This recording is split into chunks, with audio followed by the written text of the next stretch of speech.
Dear students, in the last class we were discussing about the different chemical compounds which we are using in our daily life under the chapter acids, base and salt.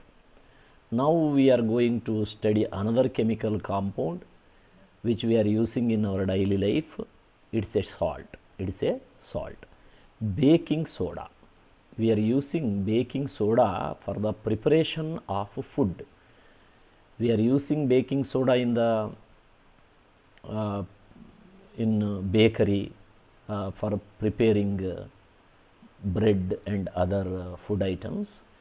Even for preparation of some oil food to make the food item crispy, we are using baking soda.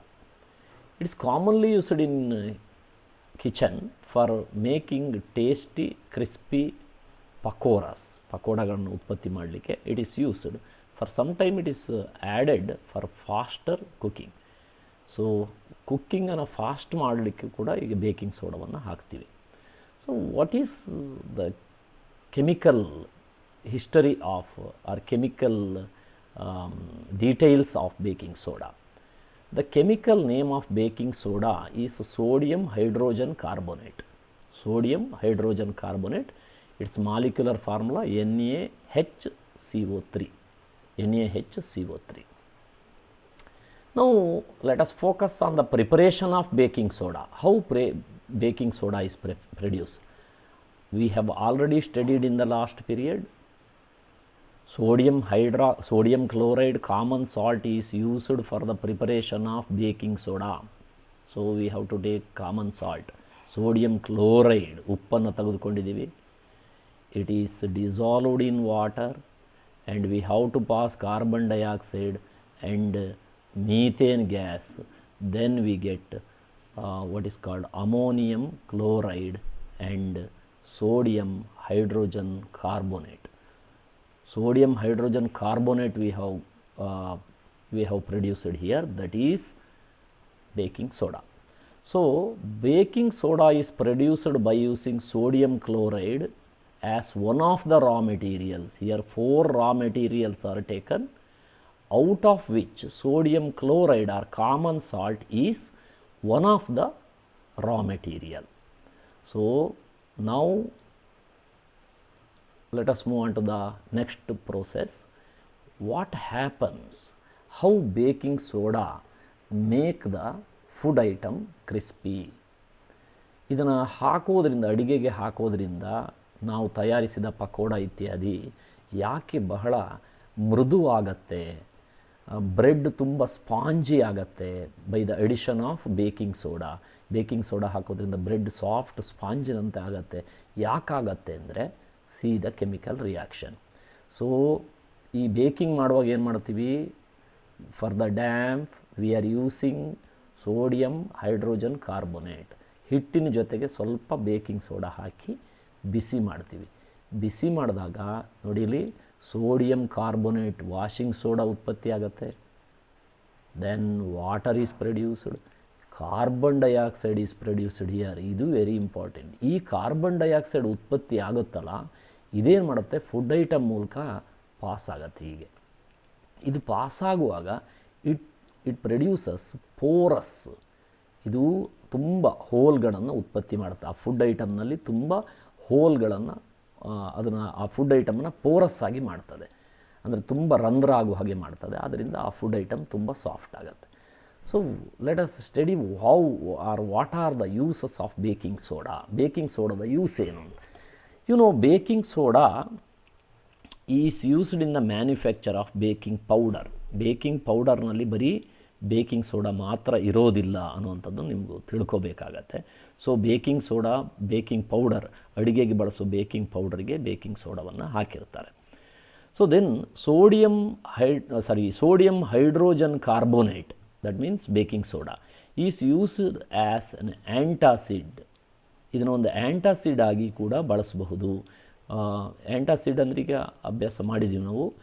Due to indigestion more and more acid acids are produced in the ಸ್ಟೊಮಕ್ನಲ್ಲಿ ಜಾಸ್ತಿ acid excess acid produce ಆಗುತ್ತೆ. ಆಗ ನಮಗೆ ಉರಿ ಆಗುತ್ತೆ, pine ಆಗುತ್ತೆ. ಆಗ ನಾವೇನು ಮಾಡಬೇಕು, we have to use milk of magnesia ಅಂತ ಹೇಳಿದ್ದು ಅಲ್ವಾ, ಮೆಗ್ನೀಷಿಯಮ್ ಹೈಡ್ರಾಕ್ಸೈಡ್ ಬಳಸಬೇಕು ಅಂತ. ಆ ಮೆಗ್ನೀಷಿಯಮ್ ಹೈಡ್ರಾಕ್ಸೈಡ್ ಬದಲಿಗೆ ನೀವು ಸೋಡಿಯಂ ಹೈಡ್ರೋಜನ್ ಕಾರ್ಬೋನೇಟನ್ನು ನೀರಿಗೆ ಹಾಕಿ ಕೂಡ ತೆಗೆದುಕೋಬೋದು. ಅಂದರೆ ಬೇಕಿಂಗ್ ಸೋಡಾನ ನೀರಿಗೆ ಹಾಕಿ ಅದನ್ನು ಕುಡಿದ್ರೂ ಕೂಡ, ಯಾಕೆಂದರೆ sodium hydrogen carbonate when dissolve in water it produces sodium hydroxide. Sodium hydroxide is a base.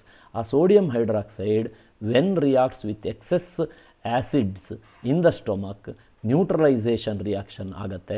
ಆಗ ನ್ಯೂಟ್ರಲೈಸ್ ಆಗೋದ್ರಿಂದ ಈ ಏನು ಆ್ಯಸಿಡಿನ ಎಫೆಕ್ಟ್ ಇದೆಯಾ ಸ್ಟೊಮಕ್ ಮೇಲೆ ಅದು ಕಡಿಮೆ ಆಗುತ್ತೆ. ಸೊ ಅದನ್ನು ಆ್ಯಂಟಾಸಿಡ್ ಅಂತ ಕರಿತೀವಿ. Antacid means against to the acid. ಆ್ಯಸಿಡನ್ನು ನ್ಯೂಟ್ರಲೈಸ್ ಮಾಡುವಂತಹ ಔಷಧಿಯನ್ನು ನಾವು ಆ್ಯಂಟಾಸಿಡ್ ಅಂತ ಕರಿತೀವಿ. Sodium hydrogen carbonate can be used as an antacid. It's also used in soda acid fire extinguisher. ಇದನ್ನು ಈ ಬೇಕಿಂಗ್ ಸೋಡಾ ಇದೆಯಲ್ಲ, ಈ ಬೇಕಿಂಗ್ ಸೋಡಾವನ್ನು ಬೆಂಕಿ ಆರಿಸುವ ಯಂತ್ರದಲ್ಲಿ ಬಳಸ್ತಾರೆ. ಅದು ಸೋಡಾ ಆ್ಯಸಿಡ್ ಫೈರ್ ಎಕ್ಸ್ಟಿಂಗ್ವಿಷರ್ ಅಂತಿದೆ. ಅದರಲ್ಲಿ ಫೈರ್ ಎಕ್ಸ್ಟಿಂಗ್ವಿಷರ್ನಲ್ಲಿ ಒಂದು ಕೆಂಪು ಬಣ್ಣದ ಒಂದು ಸಿಲಿಂಡರ್ ಇರ್ತದೆ. ಮೇಲ್ಭಾಗದಲ್ಲಿ ಒಂದು ಗಾಜಿನ ಚೇಂಬರ್ ಇರ್ತದೆ, ಗ್ಲಾಸ್ ಚೇಂಬರ್. ಅದರಲ್ಲಿ ಆ್ಯಸಿಡ್ ಇಟ್ಟಿರ್ತಾರೆ. ಕೆಳಗಡೆ ಆ ಡ್ರಮ್ ಇದೆಯಲ್ಲ, ರೆಡ್ ಕಲರ್ ಡ್ರಮ್ ಇದೆಯಲ್ಲ, ಅದರಲ್ಲಿ ಆ ಸಿಲಿಂಡ್ರಲ್ಲಿ ಇಟ್ಟಿರ್ತಾರೆ, ಬೇಕಿಂಗ್ ಸೋಡಾ ಇಟ್ಟಿರ್ತಾರೆ. ನೀವು ಆ ಫೈರ್ ಆಯಿತು, ಎಲ್ಲೋ ಬೆಂಕಿ ಹೊತ್ಕೊಂಡಿದೆ, ನಾವು ಫೈರ್ ಎಕ್ಸ್ಟಿಂಗ್ವಿಷರ್ ಬಳಸಬೇಕು ಅಂದರೆ ಆ ಫೈರ್ ಎಕ್ಸ್ಟಿಂಗ್ವಿಷರ್ ಮೇಲ್ಗಡೆ ಒಂದು ನಾಬ್ ಇರುತ್ತೆ. ಆ ನಾಬಿಗೆ ಜೋರಾಗಿ ಹೊಡಿಬೇಕು ಹ್ಯಾಮರ್ನಿಂದ. ಹೊಡೆದಾಗ ಏನಾಗುತ್ತೆ, ಆ ಮೇಲ್ಗಡೆ ಆ್ಯಸಿಡ್ ಇರುತ್ತಲ್ಲ, ಗ್ಲಾಸ್ ಚೇಂಬರ್ ಒಳಗಿರೋ ಆ್ಯಸಿಡ್ಡು ಗ್ಲಾಸ್ ಒಡೆದು ಆ್ಯಸಿಡ್ಡು ಈ ಸೋಡಾದ ಮೇಲೆ ಬೀಳ್ತದೆ, ಬೇಕಿಂಗ್ ಸೋಡಾದ ಮೇಲೆ ಬೀಳ್ತದೆ. ಆಗ ಕಾರ್ಬನ್ ಡೈಆಕ್ಸೈಡ್ ಮತ್ತು ಫೋಮ್ ಪ್ರೊಡ್ಯೂಸ್ ಆಗುತ್ತೆ. ಸೊ ಅದನ್ನು ಬೆಂಕಿ ಮೇಲೆ ಬಿಟ್ಟರೆ ಬೆಂಕಿ ಆರಿ ಹೋಗುತ್ತೆ. So there we are using the baking soda for fire extinguisher. Next, manufacture of baking soda. Baking soda is the mixture of baking powder. Baking powder is the mixture of baking soda. Baking soda ಇರ್ತದೆ ಅದರಲ್ಲಿ, and mild edible acid such as tartaric acid. ಈ baking ಪೌಡರ್ನಲ್ಲಿ ಏನಿರುತ್ತೆ, baking soda ಇದೆ, ಅದರ ಜೊತೆಗೆ ನಾವು ಸೇವಿಸಬಹುದಾದಂತಹ ಎಡಿಬಲ್ ಮೈಲ್ಡ್ ಆ್ಯಸಿಡ್ ಇರ್ತದೆ, ಟಾರ್ಟರಿಕ್ ಆ್ಯಸಿಡ್ ಇತ್ಯಾದಿ. ಅದನ್ನು ನಾವು ಬೇಕಿಂಗ್ ಪೌಡರ್ ಅಂತ ಕರಿತೀವಿ. When baking powder is heated or it is mixed with water, the following reaction takes place. ಇದು ಬೇಕಿಂಗ್ ಸೋಡಾ ಇದೆ. ಈ ಬೇಕಿಂಗ್ ಸೋಡಾ ನೀರಿಗೆ ಹಾಕಿದಾಗ ಏನಾಗುತ್ತೆ, water is produced, carbon dioxide and sodium salt produce ಮಾಡುತ್ತೆ. ಈ ಕಾರ್ಬನ್ ಡೈಆಕ್ಸೈಡ್ ಇದೆಯಲ್ಲ, ಇದು important. When it passes through the food item, it makes the food item porous. So when baking powder is used in the bakery products like bread or cake, carbon dioxide that is produced make the product soft and spongy because it makes the food item porous. ಹೇಗಿದ್ನ ಬಳಸ್ತಾರೆ ಅಂತ ನೋಡೋಣ. When the deaf ಅಂತ ಹೇಳಿದ್ರೆ ಹಿಟ್ಟಿಗೆ ಈ baking ಸೋಡಾವನ್ನು ನಾವು mix ಮಾಡಿದ್ರೆ ಅಥವಾ ನೀರಿಗೆ ಹಾಕಿ ಮಿಕ್ಸ್ ಮಾಡಿ ಹೀಟ್ ಮಾಡಿದ್ರೆ carbon dioxide gas is produced.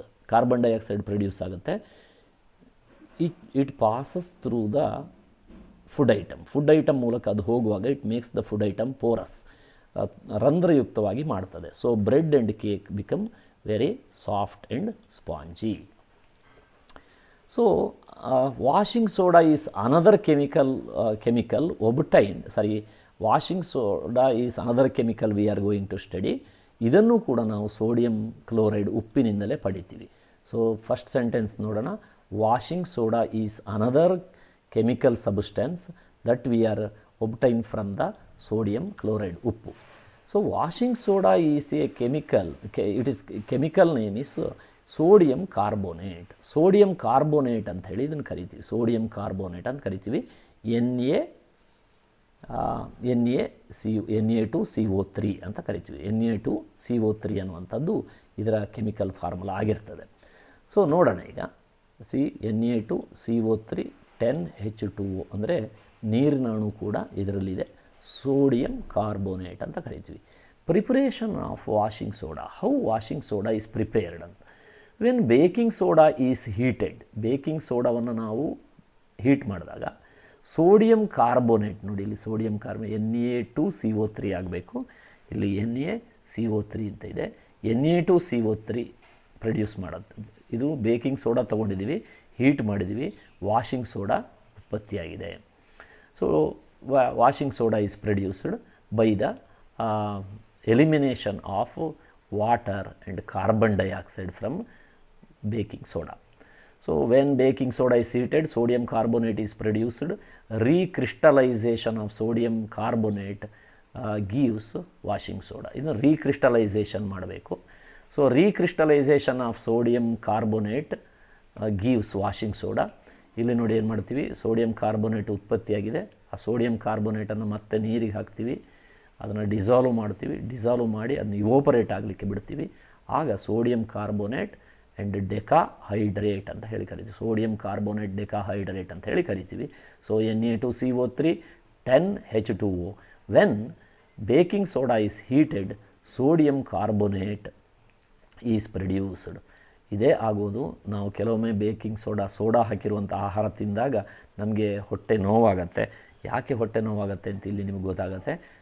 ನೋಡಿ, ಬೇಕಿಂಗ್ ಸೋಡಾ ಹಾಕಿದ್ದೀವಿ, ಹೀಟ್ ಮಾಡಿದ್ದೀವಿ, ಆಗ ಫುಡ್ನಲ್ಲಿ ಏನು ಉತ್ಪತ್ತಿ ಆಯಿತು, ವಾಷಿಂಗ್ ಸೋಡಾ ಉತ್ಪತ್ತಿ ಆಯಿತು. ವಾಷಿಂಗ್ ಸೋಡಾ ನಾವು ತಿಂದರೆ ಏನಾಗುತ್ತೆ, ನಮಗೆ ಡೈಜೆಸ್ಟಿವ್ ಸಿಸ್ಟಮ್ ಪ್ರಾಬ್ಲಮ್ ಆಗುತ್ತೆ. ಸೊ ಗ್ಯಾಸ್ಟ್ರೈಟಿಸ್ ಆಗುತ್ತೆ. ಇದಕ್ಕೆಲ್ಲ ಕಾರಣ ಅಂತ ಹೇಳಿದ್ರೆ baking soda when heated it produces washing soda. Okay, next uses of washing soda. Washing soda ಎಲ್ಲಿ ಬಳಸ್ತೀವಿ? The name itself indicates it helps in it can be used for washing purposes ಅಂತಲೂ ಹೇಳ್ಬೋದಲ್ವಾ. So washing soda is used in glass industry. Soda glass ಅಂತ ಹೇಳಿ, ಆ soda glass produce ಮಾಡಲಿಕ್ಕೆ washing soda ಹಾಕ್ತಾರೆ. Soap ಇಂಡಸ್ಟ್ರಿಯಲ್ಲಿ ಬಳಸ್ತೀವಿ, ಯಾಕೆಂದರೆ ಇದಕ್ಕೆ ವಾಷಿಂಗ್ ನೇಚರ್ ಇದೆ. And for the preparation of paper ಇಂಡಸ್ಟ್ರಿಯಲ್ಲಿ for washing purpose. Paper washing soda ಹಾಕಿ ವಾಶ್ ಮಾಡದಿದ್ದರೆ, ಪಲ್ಪನ್ನು ವಾಶ್ ಮಾಡದಿದ್ದರೆ ಪೇಪರ್ ಕಲರ್ ವೈಟಾಗಿ ಬರೋದಿಲ್ಲ. So to remove the stain of the wood we are using washing soda. So we are using washing soda in paper industry. It is also used in the manufacture of sodium compounds such as borax. Borax preparation ಅಲ್ಲಿ ಬಳಸ್ತೀವಿ. Borax ಅಂದರೆ boron oxide ಅಂತ. ಆ boron ಆಕ್ಸೈಡ್ನಲ್ಲೂ ಕೂಡ ನಾವು ಈ washing ಸೋಡಾವನ್ನು ಬಳಸ್ತೀವಿ. Then sodium carbonate can be used as a cleaning agent for domestic purpose. ಮನೆಗಳಲ್ಲೂ ಕೂಡ ಡೊಮೆಸ್ಟಿಕ್ ಪರ್ಪಸ್ ಅಂದರೆ ಗೃಹ ಉಪಯೋಗದಲ್ಲೂ ಕೂಡ ನಾವು ಬೇಕಿಂಗ್ ಸೋಡಾವನ್ನು ಸೋಡಿಯಂ ಕಾರ್ಬೋನೇಟ್ ವಾಷಿಂಗ್ ಸೋಡಾವನ್ನು ಬಳಸ್ತೀವಿ as a cleaning agent. It can be used for removing permanent hardness of the water. Soda ಅಥವಾ ಕ್ಲಾರ್ಕ್ ಮೆಥಡ್ ಅಂತ ಒಂದಿದೆ. ಈ water hardness, temporary hardness of the water ಇದ್ದರೆ ಬರೀ ಹೀಟ್ ಮಾಡಿದ್ರೆ ಆಗುತ್ತೆ. ಅದು ಪರ್ಮನೆಂಟ್ ಹಾರ್ಡ್ನೆಸ್ ಇದ್ದರೆ ವಾಷಿಂಗ್ ಸೋಡಾ ಹಾಕಿ ಬಿಸಿ ಮಾಡಬೇಕು. ಸೊ ಅದನ್ನು ನಾವು ಸೋಡಾ ಮೆಥಡ್ ಅಂತ ಹೇಳಿ ಕರಿತೀವಿ. ಆ ಸೋಡಾ ಮೆಥಡ್ನಿಂದ ಹಾರ್ಡ್ ವಾಟರನ್ನು ನಾವು ಸಾಫ್ಟ್ ವಾಟರ್ ಮಾಡಲಿಕ್ಕೆ ಆಗುತ್ತದೆ. There we are using washing soda. Then the chemical compound we are going to studies plaster of Paris. ಬಿಳಿ ಸಿಮೆಂಟ್ ಅಂತ ಕರೀತಾರೆ, ವೈಟ್ ಸಿಮೆಂಟ್ ಅಂತಲೂ ಕರೀತಾರೆ. ಅಥವಾ ಇದನ್ನು ಮೂಳೆ ಬ್ರೇಕ್ ಆದಾಗ ಪ್ಲಾಸ್ಟರ್ ಮಾಡಲಿಕ್ಕೆ ಈ ಸಿಮೆಂಟನ್ನು ಬಳಸ್ತಾರೆ. ಇನ್ನು ಪ್ಲಾಸ್ಟರ್ ಆಫ್ ಪ್ಯಾರಿಸ್ ಅಂತ ಹೇಳಿ ಕರಿತೀವಿ.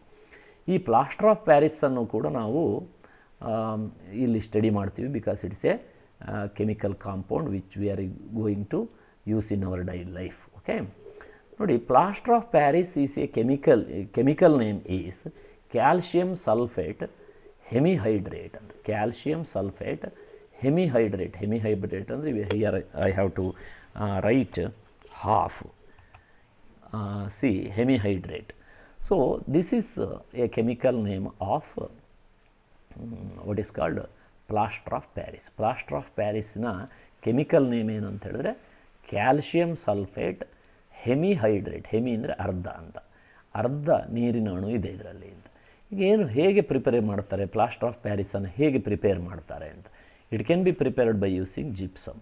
ಜಿಪ್ಸಮನ್ನು ತಗೊಂಡು 373 ಕೆಲ್ವಿನ್ಗೆ ಹೀಟ್ ಮಾಡಿದ್ರೆ ಅದು ನೀರನ್ನು ಕಳ್ಕೊಂಡು ಏನು ಉತ್ಪತ್ತಿ ಆಗುತ್ತೆ. ಸೊ ಕ್ಯಾಲ್ಶಿಯಂ ಸಲ್ಫೇಟ್ ಹೆಮಿಹೈಡ್ರೇಟ್ ಉತ್ಪತ್ತಿ ಆಗುತ್ತೆ. ನೋಡೋಣ ಇಲ್ಲಿ. So we have taken gypsum ಅಂತ ಹೇಳಿದರೆ ಕ್ಯಾಲ್ಶಿಯಂ ಸಲ್ಫೇಟ್ ಡೈಹೈಡ್ರೇಟ್ ಅಂತ ಕರಿತೀವಿ. 2 ಹೈಡ್ರೋಜನ್ ಇದೆ, ಡೈಹೈಡ್ರೇಟ್ ಇದೆ. So it loses water molecule. Heat ಮಾಡಿದಾಗ ಏನಾಗುತ್ತೆ, ನೀರನ್ನು ಕಳ್ಕೊಂಡು ಅದು ನೀರಿನ ಅಣುವನ್ನು ಕಳ್ಕೊಂಡು ಅದೇನು ಉತ್ಪತ್ತಿ ಆಗುತ್ತೆ, ಕ್ಯಾಲ್ಶಿಯಂ ಸಲ್ಫೇಟ್ ಹೆಮಿಹೈಡ್ರೇಟ್ ಉತ್ಪತ್ತಿ ಆಗುತ್ತೆ. ಕ್ಯಾಲ್ಶಿಯಂ ಸಲ್ಫೇಟ್ ಹೆಮಿಹೈಡ್ರೇಟ್ ಉತ್ಪತ್ತಿ ಆಗುತ್ತೆ. So by the removal of water, ಇದರಲ್ಲಿ ನೀರಿನ ಅಂಶವನ್ನು ಕಳ್ಕೊಂಡು ಇದು ಹಾಗಾಗತ್ತೆ. ಸೊ ಇಲ್ಲಿ ಎಷ್ಟು ನೀರಿನ ಅಣು ಬರ್ತದೆ, 1.5 ಅಂತ ಹೇಳಿ ಮಾಡಬೇಕು. 1.5 molecule of what is called water is produced here. Okay, so plaster of ಪ್ಯಾರಿಸ್ನ ಯೂಸ್ ಏನು ಅಂತ, where do we use plaster of Paris? ನಿಮ್ಗೆ ಗೊತ್ತಿದೆ, doctors use plaster of Paris for supporting the fractured bone in a right position ಅಂತ. ಆ fracture ಮೂಳೆ ಮುರಿದಾಗ ಆ ಮೂಳೆ ಸರಿಯಾದಂತಹ ಒಂದು ಹಂತದಲ್ಲಿ ಸರಿಯಾದ ಪೊಸಿಷನಲ್ಲಿ ನಿಂತ್ಕೋಬೇಕಾದ್ರೆ ಅದಕ್ಕೆ ತುಂಬ ಕ್ವಿಕ್ಕಾಗಿ ಈ ಪ್ಲಾಸ್ಟರ್ ಆಫ್ ಪ್ಯಾರಿಸ್ ಗಟ್ಟಿಯಾಗುತ್ತೆ. ನೀರಿಗೆ ಹಾಕಿದಾಗ ಪೇಸ್ಟ್ ಥರ ಇರ್ತದೆ, it dries and it becomes hard very quickly. ಬಹಳ ಬೇಗ ಇದು ಗಟ್ಟಿಯಾಗಿಬಿಡ್ತದೆ. ಅದರಿಂದ ಆ ಫ್ರ್ಯಾಕ್ಚರ್ಡ್ ಪಾರ್ಟನ್ನು ತುಂಬ ಹೊರಗಡೆಯಿಂದ ಸಪೋರ್ಟ್ ಮಾಡ್ತದೆ, ಬೇಗ ಡ್ರೈ ಆಗ್ತದೆ. It is used for making toys. ನೀವು ಪ್ಲಾಸ್ಟರ್ ಆಫ್ ಪ್ಯಾರಿಸ್ನಿಂದ ತಯಾರಿಸಿದಂತಹ ಆಟಿಕೆಗಳನ್ನು ನೋಡಿರಬಹುದು. ಅನೇಕ ಆಟಿಕೆಗಳನ್ನು ಈ ಪ್ಲಾಸ್ಟರ್ ಆಫ್ ಪ್ಯಾರಿಸ್ಸಿಂದ ಮಾಡ್ತಾರೆ, ದೇವರ ವಿಗ್ರಹ ಮಾಡ್ತಾರೆ. So it can be used for interior decoration. ಮನೆಯಲ್ಲಿ ಇಂಟೀರಿಯರ್ ಡೆಕೋರೇಷನ್ ತುಂಬ ಏನೇನೋ ಇಂಟೀರಿಯರ್ ಡೆಕೋರೇಷನ್, ಮನೆಯಲ್ಲಿ ರೂಫ್ನ ಕಾರ್ನರ್ಗಳೆಲ್ಲ ಇದೆಯಲ್ಲ, ಅಲ್ಲೆಲ್ಲ ತುಂಬ ಡಿಸೈನ್ಗಳನ್ನೆಲ್ಲ ಇವತ್ತು ನಾವು ಫಿಕ್ಸ್ ಮಾಡ್ತಿದ್ದೀವಿ. ಅವೆಲ್ಲವೂ ಕೂಡ ರೆಡಿಯವು ಪ್ಲಾಸ್ಟರ್ ಆಫ್ ಪ್ಯಾರಿಸ್ಸಿಂದ ಮಾಡಿರುವಂತಹ ಏನು ರಚನೆಗಳು. They can be fixed for decoration purposes. ಈಗ ಪ್ಲಾಸ್ಟರ್ ಆಫ್ ಪ್ಯಾರಿಸನ್ನು ನೀರಿಗೆ ಹಾಕಿದಾಗ ಏನಾಗುತ್ತೆ ಅಂತ ಈಗಾಗಲೇ ನಾವು ಏನು ಕೇಳಿದ್ದೀವಿ, ಪ್ಲಾಸ್ಟರ್ ಆಫ್ ಪ್ಯಾರಿಸನ್ನು ಹೇಗೆ ಉತ್ಪತ್ತಿ ಮಾಡೋದು ಅಂತ. ಪ್ಲಾಸ್ಟರ್ ಆಫ್ ಪ್ಯಾರಿಸನ್ನು ಉತ್ಪತ್ತಿ ಮಾಡಿದ್ದಕ್ಕೆ ಅಪೋಸಿಟ್ ರಿಯಾಕ್ಷನ್ ಬರೆದ್ರೆ ನೀವು you will get the reaction of plaster Paris with water. Plaster of Paris is a white powder, ಬಿಳಿ ಬಣ್ಣದಲ್ಲಿರ್ತದೆ. On mixing with water it changes to gypsum, ಇದು ಜಿಪ್ಸಮ್ ಆಗಿಬಿಡ್ತದೆ. Once again it gives a hard solid mass, ಗಟ್ಟಿಯಾಗಿಬಿಡ್ತದೆ, ಅದು gypsum ಆಗ್ತದೆ. ನೋಡಿ ಇಲ್ಲಿ calcium sulphate hemihydrate ಇಲ್ಲಿ ಹಾಫ್ ಬಿಟ್ಟೋಗಿದೆ. When it mixes with remaining 1.5 molecule of water you get calcium sulphate dihydrate. ಇದನ್ನು ನಾವು ಆ ನೀರಿಗೆ ಹಾಕಿದಾಗ ಪ್ಲಾಸ್ಟರ್ ಆಫ್ ಪ್ಯಾರಿಸ್ ಯಾಕೆ ಗಟ್ಟಿಯಾಗುತ್ತೆ ಅಂದರೆ ಅದು ಪುನಃ ಜಿಪ್ಸಮ್ ಆಗಿಬಿಡ್ತದೆ. ನೀರಿಗೆ ಹಾಕಿದಾಗ ಜಿಪ್ಸಮ್ ಆಗುತ್ತೆ. ಜಿಪ್ಸಮನ್ನು ಹೀಟ್ ಮಾಡಿದ್ರೆ ಮತ್ತೆ ನಿಮಗೆ ಪ್ಲಾಸ್ಟರ್ ಆಫ್ ಪ್ಯಾರಿಸ್ ಸಿಗುತ್ತೆ. ಇದು ರಿವರ್ಸಿಬಲ್ ರಿಯಾಕ್ಷನ್ ಅಂಥೇಳಿ ಹೇಳಬಹುದು. So thank you for listening the class. Bye 8 periods I have completed this chapter. I request you to listen all the 8 chapters, 8 periods, so that you will get the complete idea of the lesson acids, bases and salt. That is the second chapter of 10th standard science. Okay, thank you for listening.